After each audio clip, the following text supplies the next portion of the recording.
A non-IU student poses the question, why IU? There are many answers which can vary from going to a Big Ten school, to good sports teams, great Greek life, a beautiful media school and campus, and even the Kelley School of Business.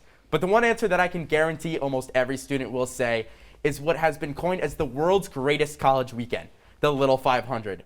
As the always booed Roger Goodell says every year, the NFL draft is officially open and the first team is on the clock. Well, the actual draft is not for another few days. Now is as good of a time as any to talk about it. Person was just something else. I went to the Illinois-Rutgers game, and even though it was Rutgers, they still put up a fight, and Illinois just looked completely dominant. So I'm going to go with Illinois.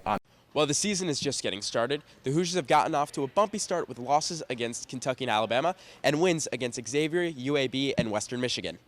Do you got any race predictions for 2021 for any fans out there who are trying to get a little bit of an inside scoop on who's going to win?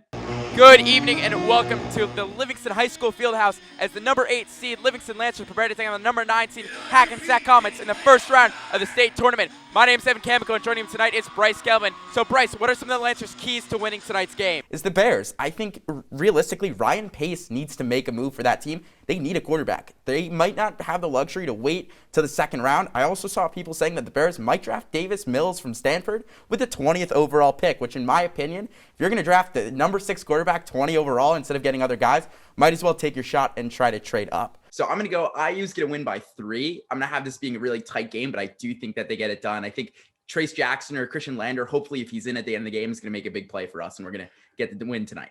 I'm very in between with Spieth, but I don't know. I feel like my take's going to come later in the show, though. But, we'll move on. Hank, you mentioned earlier as well that Rory McIlroy hit his dad. So I want to talk about Rory and just his, weekend in general and really his date in general because he hasn't been on. So if you had to pick 2 teammates to be stuck on an island with, who would they be and why?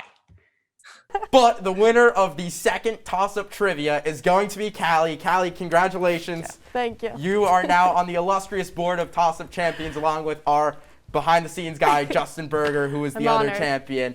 So it finally happened. Indiana basketball has fired head coach Archie Miller. I don't know if I'm ecstatic, upset, somewhere in the middle, but we're back on Hoosier Quick Hits. Cullen for 3. That is good. Great shot there by Cullen.